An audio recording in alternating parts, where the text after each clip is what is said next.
आज कालू कौवा पूरे जंगल के पक्षियों में मिठाई बांट रहा था। वो बहुत खुश था। कालू, तुम्हें बहुत बहुत बधाई हो। गोरी बता रही थी कि आज उसके घर में 8 अंडों का जन्म हुआ है। हाँ मिठू, ये लो मिठाई खाओ और प्रार्थना करना कि मेरे घर में 8 बेटे आए। ऐसे कालू कौवा रानू चिड़िया को भी मिठाई खिलाता है और उससे भी यही बोलता है। एक रात कालू कौवे का सब्र खत्म हो जाता है। उसके 8 अंडों से बच्चे बाहर निकल आते हैं। गोरी, जल्दी बताओ, 8 अंडों से बेटे ही हुए हैं ना? नहीं कालू जी, हमारी 7 बेटियां और 1 अंडे से बेटा निकला है। सत्यानाश हो 7 बेटियों का। मैं तो कमा कमा कर पागल हो जाऊंगा। इससे तो अच्छा कि ये 7 बेटियां मर जाएं। कालू जी, आप इतना बुरा कैसे बोल सकते हो? ये 7 बेटियां भी तो हमारी ही हैं। मुझे अपने बेटे के साथ साथ ये बेटियां भी बहुत प्यारी हैं। तुम चाहे जो भी कहो, मेरा एक ही राजा बेटा होगा।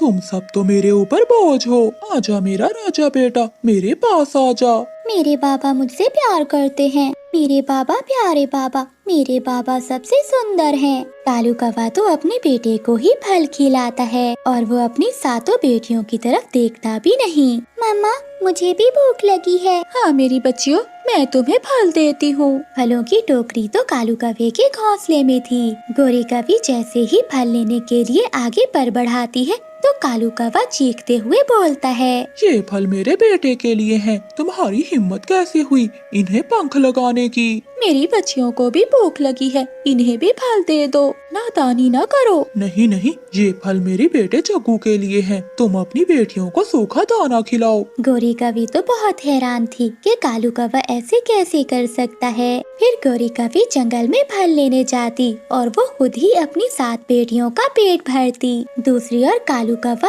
अपने बेटे जग्गू को साथ लेकर जाता और उसे सैर करवाता। मम्मा, बाबा हमें क्यों घुमाने नहीं लेकर जाते? वो बस भाई से ही प्यार करते हैं, ऐसा क्यों है? नहीं मेरी बच्चियों, आपके बाबा आप सबको भी बहुत प्यार करते हैं और मैं हूँ ना आपके पास। मैं ध्यान रखूंगी अपनी बेटियों का। गोरी कौवी की 7 बेटियाँ बहुत उदास रहती हैं। वो अपने बाप के प्यार के लिए तरसती हैं। ऐसे ही कुछ दिन बीत जाते हैं। एक दिन जंगल में बहुत तेज बारिश हो रही थी। गोरी, ये घर बहुत कमजोर है। ज्यादा वजन से अगर ये घर टूट गया तो मेरा और मेरे बेटे का क्या होगा? मैं ऐसी तेज बारिश में अपने बेटे को लेकर कहाँ जाऊँगा? नहीं नहीं, मुझे ये बोझ हल्का करना होगा। ऐसा कहते हुए कालू कौवा गोरी कौवी और उसकी 7 बेटियों को घर से बाहर निकाल देता है। कालू जी, ये आप क्या कर रहे हो? मेरा ना सही तो अपनी बेटियों का ही ध्यान कर लो। इतनी तेज बारिश में ये कहाँ जाएंगी? गौरी, ये घर बहुत कमजोर है, बस वजन थोड़ा हल्का किया है। कालू जी, मैं इन बेटियों को लेकर कहाँ जाऊंगी? मुझे नहीं पता, जहाँ भी जाओ मगर लौट कर न आना। ये कहते हुए कालू कौवा घर के अंदर चला जाता है। गोरी कौवी तो बस देखती रह जाती है। कालू जी, ये तुमने क्या किया? मुझे ऐसी उम्मीद नहीं थी तुमसे। मम्मा, मैंने कहा था ना कि बाबा हमसे प्यार नहीं करते। वो तो बस भाई से प्यार करते हैं, मगर आप नहीं समझती। हाँ माँ, आप रोए नहीं, हम दूसरा घर बना लेंगे। फिर माँ बेटियाँ बारिश में भीगने लगती हैं। इसी बीच में उनकी नज़र एक बड़े पेड़ पर जाती है जिसमें एक बहुत बड़ी खोखर थी। माँ, वो देखिए, पेड़ में एक बड़ी खोखर है। हम उसी पेड़ की खोखर में अपना घर बनाकर रहेंगे। हाँ मुन्नी बेटी, तुम बिल्कुल ठीक कह रही हो। पेड़ में बहुत बड़ी खोखर है। वो घर बहुत मजबूत होगा और जल्दी भी बन जाएगा। फिर गोरी कौवी अपनी 7 बेटियों के साथ पेड़ की खोखर में घर बनाकर रहने लगती है। ऐसे ही समय तेजी से गुजर रहा था। कालू कौवे के लाड प्यार ने उसके बेटे जग्गू को बिगाड़ दिया था। अब वो किसी की भी नहीं सुनता था और हमेशा अपने पिता से लड़ता रहता था।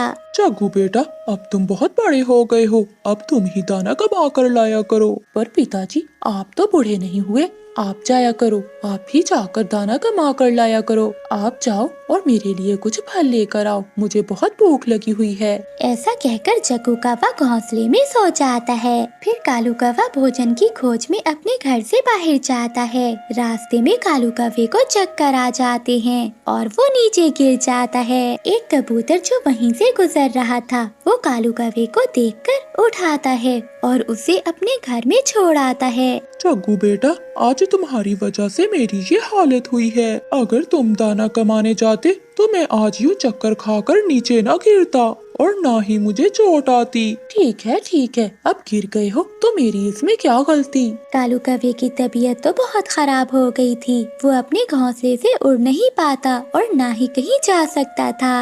अगले दिन कालू कौवा अपने बेटे जग्गू से कहता है, जग्गू बेटा उठ जाओ, दिन के 12 बज गए हैं। जाओ कुछ दाना लेकर आओ, मुझे बहुत भूख लगी हुई है। क्या हुआ, इतना अच्छा सो रहा था, जब देखो खाना खाना। बेटा अगर अब तुमसे नहीं कहूँगा तो और किससे कहूँगा। बचपन में मैं तुम्हें खिलाता था, अब तुम्हारा फर्ज बनता है कि तुम मेरे लिए दाना लेकर आओ। जग्गू कौवा अपने पिता की एक भी बात नहीं सुनता और घर से बाहर चला जाता है। रात होने के बाद भी जग्गू कौवा घर नहीं लौटता, क्योंकि वो अपने दोस्तों के साथ दूसरे जंगल चला जाता है। मेरा जग्गू, 2 दिन हो गए मेरा जग्गू घर नहीं लौटा। अब मैं क्या खाऊंगा, मुझे बहुत भूख लगी हुई है। अब कालू कौवा दिन रात अपने घर में रोता रहता, मगर उसकी आवाज सुनने वाला कोई भी नहीं था। फिर एक रात मुन्नी काफी वहाँ से उड़ रही थी। उसे अपने पिता के रोने की आवाज सुनाई देती है और वो अपने घर में चली जाती है। कालू कौवा तो उसे पहचान नहीं पाता कि वो उसकी ही बेटी है। बेटी मेरी मदद करो, मैं कई दिनों से भूखा पड़ा हुआ हूँ। आपका बेटा कहाँ गया? वो नालायक मुझे मरने के लिए छोड़कर दूसरे जंगल चला गया। अब तुम ही मेरी मदद करो। फिर मुन्नी कौवी कालू कौवे को अपने साथ अपने घर में ले जाती है। वो गोरी कौवी को देखकर फूट फूट कर रोने लगता है। गोरी मुझे माफ कर दो, मैं बहुत बुरा हूँ। मैंने तुम सब के साथ बहुत बुरा किया। अब मैं इन सब की सजा भुगत रहा हूँ, मुझे माफ कर दो।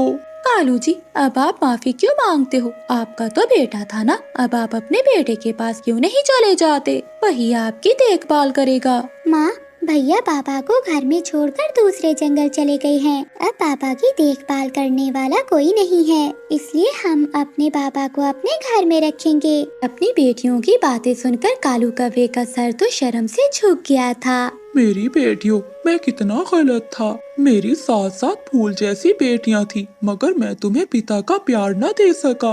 मुझे माफ कर दो।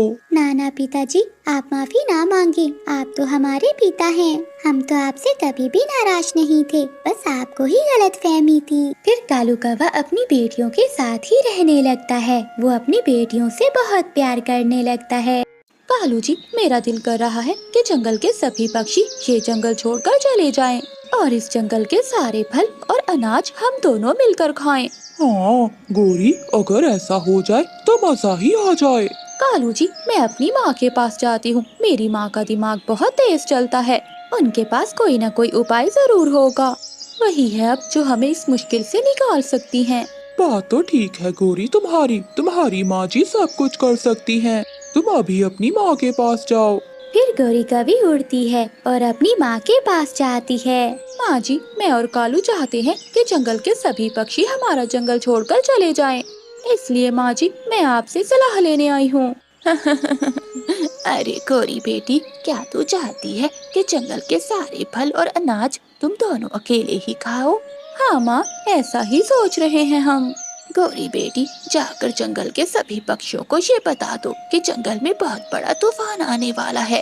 ये सुनकर जंगल के सारे पक्षी डर के मारे वहाँ से भाग जाएंगे। फिर सारा जंगल तुम दोनों का होगा और तुम दोनों ही पूरे जंगल पर राज करोगे।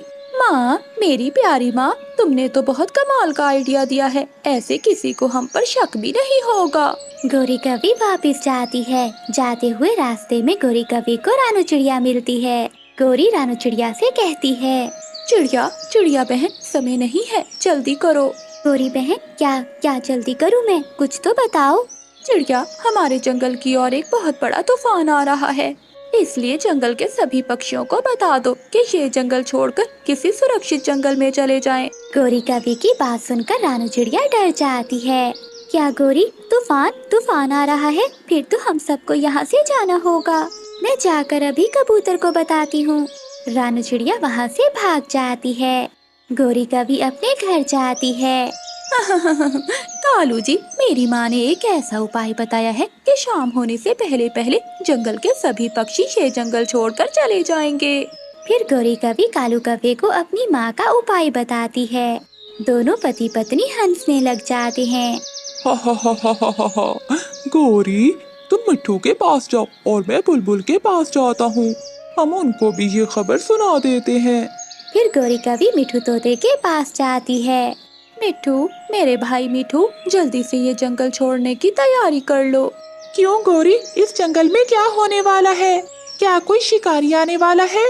नहीं मिट्टू, कल जंगल में बहुत तेज तूफान आने वाला है, साथ में तेज बारिश भी और ठंडी ठंडी हवाएं भी चलने वाली हैं। अगर जान प्यारी है तो अपने परिवार को लेकर किसी सुरक्षित जगह पर चले जाओ। ठीक है, मैं अपनी पत्नी को साथ लेकर अपनी बहन वाले जंगल में चला जाता हूँ। मैं तूफान का मुकाबला नहीं कर सकता। मुझे तूफान और तेज बारिश से बहुत डर लगता है। मिट्टू तोता ऐसे शोर मचाता हुआ वहाँ से चला जाता है। कबूतर भैया हौसला रखें, जब तूफान रुकेगा तो हम सब वापिस आ जाएंगे। कबूतर तो तूफान की खबर सुनकर रोए ही जा रहा था। चिड़िया बहन, मैंने बहुत मेहनत से अपना नया घर बनाया था। मेरे लिए अपना घर छोड़कर जाना बहुत मुश्किल है। कबूतर भैया, अगर जिंदा रहे तो घर दोबारा भी बन जाएगा। आप मेरी बात मान लें और किसी सुरक्षित जगह पर चले जाएं। फिर रानू चिड़िया अपने घर जाती है और अपने बच्चों से कहती है, गुड़िया और कुकू, अपना सामान इकट्ठा करो, हमें आज शाम ही ये जंगल छोड़कर जाना होगा। मगर मम्मा, हम कहाँ जा रहे हैं? गुड़िया बेटी, इस जंगल में तूफान आने वाला है। गंदा गंदा है ये तूफान। कई बार हमें इस तूफान के कारण अपने घर छोड़ने पड़ते हैं। मम्मा, अब हम कहाँ जाएंगे? गुड़िया और कुकू, तुम चिंता नहीं करो, हम कुछ दिनों के लिए आपकी नानू के पास चले जाएंगे और फिर जैसे ही तूफान रुकेगा हम वापिस आ जाएंगे। नानू का सुनकर बच्चे खुश हो जाते हैं। फिर रानू चिड़िया अपना सामान इकट्ठा करती है। वो बच्चों को साथ लेकर अपने घर से बाहर निकल जाती है। मिठू तोता और हरियाली तोती भी अपना थोड़ा बहुत सामान लेकर वो जंगल छोड़कर जा रहे थे। जाते जाते रानू चिड़िया कौवों को एक पेड़ पर देखकर उनके पास जाती है। गौरी और कालू, तुम कहाँ जा रहे हो ये जंगल छोड़कर? चिड़िया, मैं और कालू आज शाम मेरी माँ वाले जंगल में चले जाएंगे। जल्दी करो चिड़िया, तुम यहाँ से चली जाओ। ऐसा ना हो कि तूफान आ जाए और तूफान में तुम्हारे छोटे छोटे बच्चे मर न जाए। कालू, कभी तो अच्छी बात कर लिया करो। फिर रानू चिड़िया वहाँ से चली जाती है। कबूतर और उसकी पत्नी भी वो जंगल छोड़कर वहाँ से जा रहे थे। दूसरी ओर बुलबुल भी अपने तिनकों का घोंसला उठाकर वो जंगल छोड़कर जा रही थी। जंगल के सभी पक्षी अपनी अपनी जगह सुरक्षित जगह पर जाने के लिए उड़ रहे थे। शाम होने से पहले जंगल खाली हो जाता है। कालू कौवा और गौरी कवि जंगल में अकेले रह गए थे। वो एक पेड़ से मीठे मीठे फल खा रहे थे। कालू जी, अब ये मीठे फल मेरे और तुम्हारे हैं। कोई दूसरा पक्षी नहीं है। पूरे जंगल पर अब हमारा राज है। हाँ गौरी, अब हमें दाना पानी लेने कहीं दूर दूर तक नहीं जाना पड़ेगा। वो कवि जी भरकर फल खाते हैं और अपने घर जाकर सो जाते हैं। रात हो जाती है। रानू चिड़िया भी अपने दोनों बच्चों को साथ लेकर अपनी माँ के पास पहुँच जाती है। अच्छा किया बेटी कि तुम यहाँ चली आई। यहाँ तूफान का कोई डर नहीं है। गुड़िया अपनी मम्मा से कहती है, मम्मा, मुझे ये समझ नहीं आई कि उन कौवों को कैसे पता चला कि हमारे जंगल में तूफान आने वाला है। गुड़िया बेटी, हो सकता है कि कौवों को किसी मौसम के पक्षी ने सूचना दी हो। ऐसे ही कुछ दिन गुजर जाते हैं। गौरी और कालू तो मजे मजे से मीठे फल खाते हैं। मैं काला कौवा हूँ, कोई भी मुझ जैसा नहीं। मैं हूँ काली कवि, शैतान काली कवि, कोई मुझ जैसा नहीं। कालू जी, मुझे बहुत खुशी मिल रही है। वो है ना मोटी चोंच वाला मिट्ठू, हर समय मीठे फल के लिए मुझसे लड़ाई करता रहता था।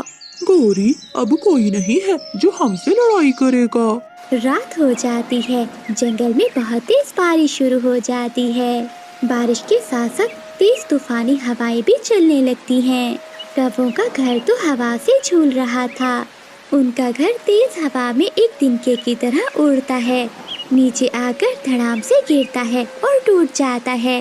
कौवे बहुत मुश्किल से अपनी जान बचाकर बाहर आते हैं। कालू पति जी, तूफान तो सच में आ गया है। अब हम क्या करेंगे? गौरी, हमने तो पक्षियों से झूठ बोला था, मगर क्या पता था कि तूफान सच में आ जाएगा। वो पक्षी बच गए जो जंगल छोड़कर चले गए, और हम दोनों तूफान में फंस गए हैं। तेज हवा कालू कौवे को उड़ाकर अपने साथ ले जाती है। कालू कौवा कांटेदार पेड़ से टकराकर झाड़ियों में फंस जाता है। गोरी कौवी भी तेज हवा के कारण उड़ते हुए एक झाड़ी में फंस जाती है और वो रोने लग जाती है। कालू, मेरे कालू पति जी, तुम कहाँ हो? मुझे बचा लो।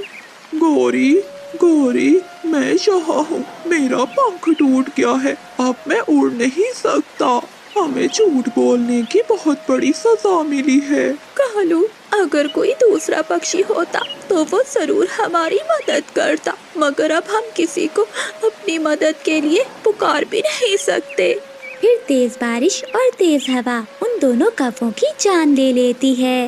वो दोनों कौवे बारिश के पानी में भीग भीग कर मर जाते हैं। अरे काली कौवी, ये कैसा खाना बनाया है, बिल्कुल बेस्वाद। गुस्से में कालू कौवा खाने की थाली नीचे फेंक देता है और गोरी कौवी को खूब सुनाने लगता है। तुमसे अच्छी तो वो नीली ची है जो कितना अच्छा खाना बनाती है। तुम भला नीली कौवी से मुकाबला कैसे करोगी? कालू कौवे की माँ रसोई से आ जाती है। क्या बात है कालू बेटे, क्यों इतना गुस्सा हो रहे हो? भला अब गौरी ने तुझसे ऐसा क्या बोल दिया है? माँ, जरा ये कढ़ी चावल चख कर तो देखें, कितना घटिया स्वाद है। अरे कालू बेटे, ये कढ़ी चावल मैंने ही बहू को सिखाए हैं। ये तो बहुत स्वादिष्ट बने हैं, तू ऐसा क्यों बोल रहा है? वो दोनों माँ बेटा ऐसे बातें कर रहे थे। गोरी कौवी की आंखें तो आंसुओं से भरी हुई थीं। वो अपनी सासू माँ से सवाल करती है। माँ जी, पहले आप इससे पूछिए कि ये नीली कौन है जिसका अभी इन्होंने नाम लिया है। नीली जी मेरे साथ जंगल में काम करती है। वो तुम्हारी तरह गंवार नहीं है, बहुत मॉडर्न है, और वो खाना भी बहुत बढ़िया बनाती है। ऐसा बोलते हुए गुस्से में कालू कौवा जंगल से लकड़ियाँ काटने चला जाता है। गोरी कौवी तो रोती रह जाती है। 1 महीने की मुन्नी अपनी माँ को चुप करवाती है। मम्मा, आप रोए नहीं, कढ़ी चावल सच में बहुत मजे के बने हुए हैं। बाबा ने तो ऐसे ही बोल दिया, आप चुप हो जाएं। बहू, अब तो ये ज्यादा रोना धोना ना कर, मैं कालू को समझाऊंगी। माँ जी, कालू जी की पसंद मॉडर्न कवि थी, तो फिर आपने मेरी शादी उससे क्यों करवाई? बेटी, कौवे पक्षी तो ऐसे ही होते हैं। मैं किसी मॉडर्न पक्षी को नहीं लाना चाहती थी। मैं तो तुझ जैसी सुंदर और सुशील संस्कारी बहू लाना चाहती थी। गौरी बेटी, अब तो काम कर, चिंता ना कर, मैं कालू को समझा दूंगी। ऐसे गोरी कौवी की सास गोरी कौवी को समझा देती है। मगर दूसरी ओर कालू कौवा तो नीली कौवी से प्यार करने लगा था। वो जंगल में लकड़ियाँ काटने बस उसी के लिए जाता था। अरे नीली जी, कैसी हो तुम? कल आई क्यों नहीं? कालू जी, कल मेरी तबीयत ठीक नहीं थी, मगर आज मैं ठीक हूँ। कालू जी, आज तो मैं ठीक हूँ, मगर कल मुझे बुखार हो गया था। आय हाय हाय, बुखार हो गया? मुझे बताया तक नहीं। एक मिस कॉल ही कर देती, मैं भागा चला आता तुम्हारे पास। रिलैक्स कालू जी, बस थोड़ा सा ही तो बुखार आया था। अब मैंने दवाई ले ली है, मैं बिल्कुल ठीक हूँ। तुम तो ठीक हो गई हो नीली जी, मगर मेरा मूड बहुत खराब है। आज मेरी उस गंवार पत्नी ने कढ़ी चावल जो बनाए थे। अरे कालू जी, आप अपना मूड क्यों खराब करते हैं? ये देखें, मैं आज आपके लिए चिकन बर्गर बना कर लाई हूँ, आप ये बर्गर खा लें। अरे वाह नीली जी, ये सुनकर तो मेरा मूड अच्छा हो गया है। फिर कालू कौवा नीली कौवी का लाया हुआ बर्गर खा लेता है। गोरी कौवी ने कालू कौवे को लंच बॉक्स में भी कढ़ी चावल पैक करके दिए थे, जिसे वो अपने साथ काम करने वाले मिठू तोते को दे देता है। मिठू तोता खुशी खुशी वो कढ़ी चावल सारे खा लेता है। कालू, गोरी भाभी को धन्यवाद करना, कढ़ी चावल बहुत स्वादिष्ट थे। मैंने पहले कभी ऐसा स्वादिष्ट खाना नहीं खाया। सच में तुम्हारी पत्नी के पंखों में जादू है, जादू। ऐसे गोरी कौवी की तारीफ सुनकर कालू कौवा और नीली कौवी बहुत जलते हैं। फिर मिठू तोता वहाँ से चला जाता है। नीली जी, अब मैं उस गंवार काली कौवी की शक्ल देखना नहीं चाहता। बताओ ना, तुम मुझसे कब शादी करोगी? हाँ कालू जी, अब मुझे भी उस कवि से चिढ़ होने लगी है। चलो हम आज ही शादी कर लेते हैं। नीली कवि की ये बात सुनकर कालू कौवा तो खुशी से झूम उठता है। कुछ ही देर में वो दोनों शादी कर लेते हैं। कालू कौवा खुशी खुशी अपनी पत्नी नीली कवि को साथ लेकर घर चला जाता है। उन दोनों को साथ देकर गोरी कवि के पांव तले तो जमीन निकल गई थी। माँ, तुमको मुबारक हो तुम्हारी गंवार बहू। मैंने तो अपनी पसंद की शादी कर ली है। नालायक, ये तूने क्या किया? मैं तुझे अपने साथ यहाँ नहीं रखूंगी। चल, मेरी नजरों से दूर हो जा। चलो चलो नीली जी, यहाँ से चलते हैं। मैं तो इन्हें बताने आया था, मुझे पता था ये भला मुझे कहाँ रहने देगी। चलो हम यहाँ से दूर चलते हैं, जहाँ इनकी शक्ल दूर दूर तक ना दिखे। फिर कालू कौवा नीली कवि को साथ लेकर वहाँ से दूर चला जाता है। बेचारी गोरी कवि तो रोती रह जाती है। बहू, मुझे माफ कर दो। मैंने सच में तुम्हारे साथ बहुत बुरा किया। माँ जी, आप क्यों माफी मांगती हो? शायद मेरे नसीब में यही लिखा था। बचपन में अनाथ हो गई और अब पति छोड़कर चला गया। मेरी तो किस्मत ही खराब है। आप मुझसे क्यों माफी मांगती हो? ऐसे गोरी कवि रोते रोते अपने आप को संभालती है। ऐसे ही कुछ दिन गुजर जाते हैं। पहले गोरी कवि के घर का खर्चा कालू कवि की कमाई से चलता था, लेकिन अब वो परिवार दाने दाने के लिए मोहताज हो चुका था। माँ जी, मैं अपनी सहेली के पास जा रही हूँ। शायद वहाँ से कुछ मदद मिल जाए। आप मुन्नी का ध्यान रखना, मैं जल्द ही आऊंगी। ऐसे गोरी कवि अपनी बचपन की सहेली रानू चिड़िया के पास चली जाती है। रानू चिड़िया का पति मोमोज का ठेला लगाता था और रानू चिड़िया घर में मोमोज बनाने का काम करती थी। अरे गोरी बहन, बहुत दिनों बाद आई हो, सब बताओ ठीक तो है ना? चिड़िया बहन, अब तुम्हें क्या बताऊं? मेरी तो किस्मत ही फूट गई है।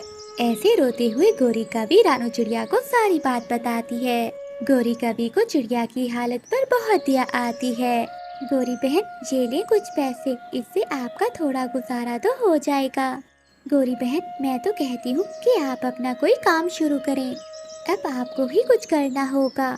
चिड़िया, ना तो मैं पढ़ी लिखी हूँ और ना ही मुझे कोई और काम आता है। बताओ मैं क्या करूँ? हाँ गोरी बहन, मगर आप खाना तो बहुत अच्छा बनाती हैं। आपके पंखों के खाए हुए कड़ी चावल मुझे आज भी याद है। मैं कैसे पंख चाट चाट कर खाती थी वो।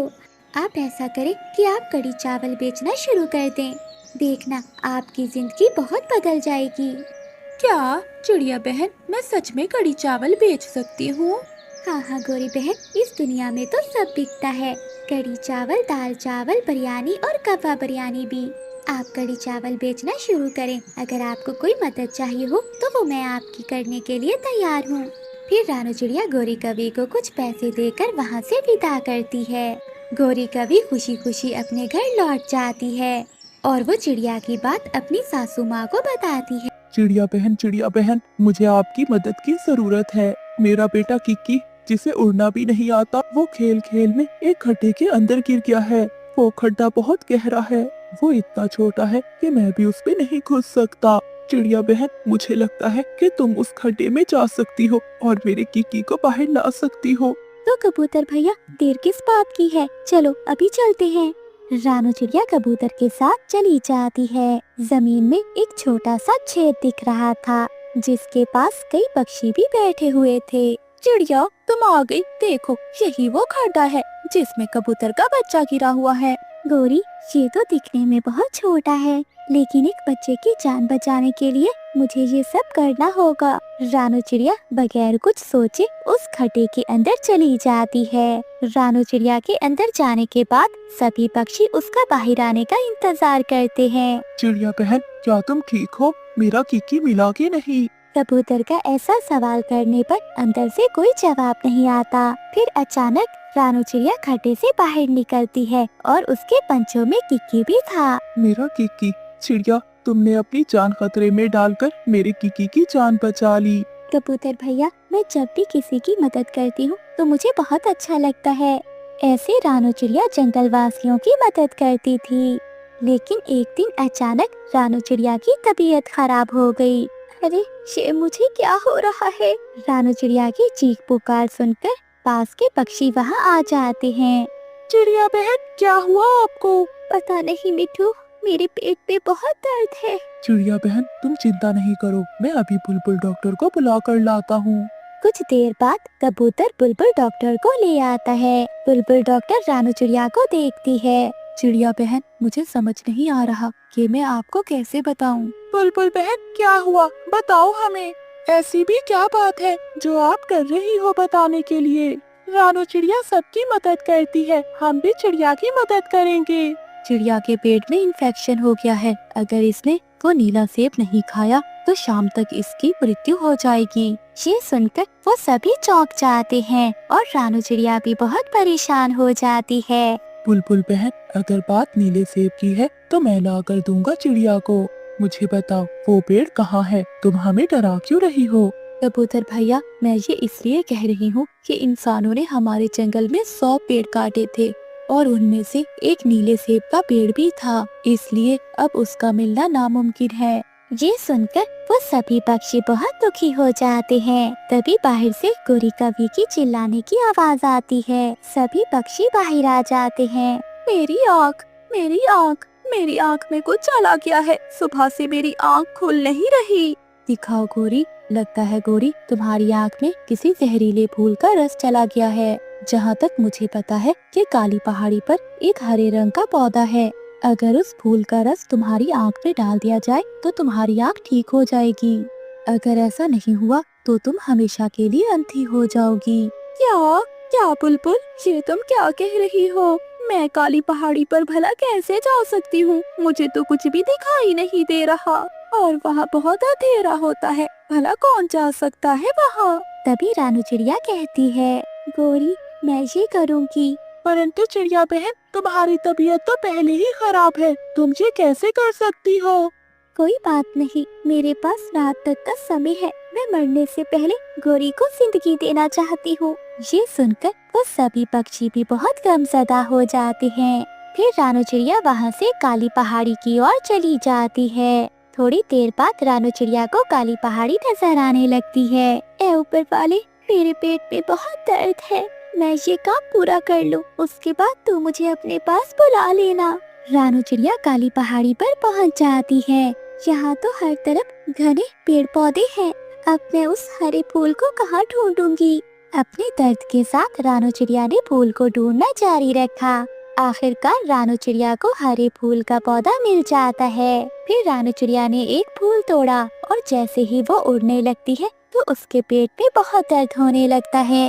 ए ऊपर वाले, मुझे हिम्मत दो, मुझसे अब ये दर्द बर्दाश्त नहीं हो रहा, मैं इस फूल को अब कैसे लेकर जाऊं? थोड़ी देर के लिए मेरा दर्द रोक दो। रानू चिड़िया जमीन पर बैठी लंबी लंबी सांसें ले रही थी। रानू चिड़िया की आंखें बंद हुई जा रही थी। तभी रानू चिड़िया की नजर सामने एक पेड़ पर जाती है जहाँ नीले रंग के सेब उगे हुए थे। ये तो वही सेब है जो मुझे खाने के लिए बुलबुल डॉक्टर ने बताया था। रानू चिड़िया ने हिम्मत की और उड़कर सेब के पेड़ पर बैठ गई। रानू चिड़िया ने जल्दी से एक सेब को खा लिया। सेब खाते ही रानू चिड़िया का दर्द उड़न-छू हो गया। अरे वाह, मैं तो बिल्कुल ठीक हो गई। ए ऊपर वाले, आपका बहुत बहुत धन्यवाद। फिर रानू चिड़िया खुशी खुशी वो फूल लेकर वापस चली जाती है। गोरी कवि अभी भी दर्द में चीख रही थी। देखो, चिड़िया ने अपना वादा फिर से निभाया, वो आ गई। फिर बुलबुल ने हरे फूल का रस गोरी की आंख में डाल दिया। अरे वाह, मैं तो ठीक हो गई। चिड़िया, तुम्हारा बहुत बहुत धन्यवाद। चिड़िया बहन, आपके पेट का दर्द कैसा है? मुझे तो आप अब बिल्कुल ठीक लग रही हैं। फिर रानू चिड़िया उन सबको नीले सेब के पेड़ का बता देती है। ये सुनकर सभी पक्षी बहुत खुश होते हैं। अगली सुबह सभी पक्षी महारानी चील की गुफा के बाहर खड़े होते हैं। पक्षियों, मैं उस कुएं को छूने जा रही हूँ। ठीक उसी वक्त रानू चिड़िया वहाँ आती है। सावधान हो जाओ चील, मैं तुम्हें चैलेंज देने आई हूँ। रानू चिड़िया का ये रूप देखकर सभी बहुत परेशान हो जाते हैं। लगता है चिड़िया आज मरने वाली है। महारानी चील तो उसे कच्चा ही खा जाएगी। चिड़िया, तुम्हें पता है ना कि तुम किससे बात कर रही हो? मिठू, मुझे पता है कि मैं किससे बात कर रही हूँ, मगर तुम्हें शायद नहीं पता कि तुम जंगल की होने वाली रानी से बात कर रहे हो। क्या? जंगल की होने वाली रानी? हाँ, महारानी चील के उस कुएं को छूने से पहले मैं उस कुएं को छू कर आई हूँ। अब उस चमत्कारी कुएं की शक्ति मुझ में आ गई है। अब मैं महारानी चील को आसानी से हरा सकती हूँ। ठीक है चिड़िया, अगर तुम मुझे हरा ना पाई तो चील तुम मुझे मारकर खा जाना, और अगर तुम हार गई तो कल ही ये जंगल छोड़कर चली जाओगी। मुझे ये बात मंजूर है। प्लान के मुताबिक महारानी चील चिड़िया से हार जाती है। मैं अपनी हार को मानती हूँ और कल ही जंगल छोड़कर चली जाऊंगी। रात हो जाती है। गौरी, सभा में आज चिड़िया ने सबके सामने महारानी चील को हरा दिया। परंतु कालू जी, एक चिड़िया महारानी चील को कैसे हरा सकती है? मैंने सुना था कि वो कुआं श्रापित है, उसको छूने वाले की मौत हो जाती है। मगर वो कुआं तो चमत्कारी निकला। चमत्कारी निकला? क्या मतलब कालू जी? महारानी चील के छूने से पहले ही चिड़िया ने उस कुएं को छू लिया। उसने महारानी चील को युद्ध में हरा दिया और कल वो रानी बन जाएगी। कालू जी, उसे रानी बनने से रोकना होगा। उसको रानी बनने से रोकने के लिए मुझे ही उस कुएं को छूना होगा, ताकि वो चमत्कारी शक्ति मुझ में आ जाए और मैं जंगल की रानी बन जाऊं। ठीक कहा गौरी, चलो इसी समय कुएं के पास चलते हैं। फिर वो दोनों चमत्कारी शक्ति हासिल करने के लिए कुएं के पास जाते हैं। रानू चिड़िया और महारानी चील उनका पीछा करती हैं। कालू जी, इस चमत्कारी कुएं को छूते ही मैं शक्तिशाली बन जाऊंगी और फिर आज रात ही चिड़िया को मारकर सुबह रानी बन जाऊंगी। हाँ गौरी, चिड़िया के मरते ही मैं राजा और तुम रानी बन जाओगी। फिर गौरी कभी कुएं को छूती है। कालू, कालू, बचाओ, बचाओ मुझे कालू, कालू।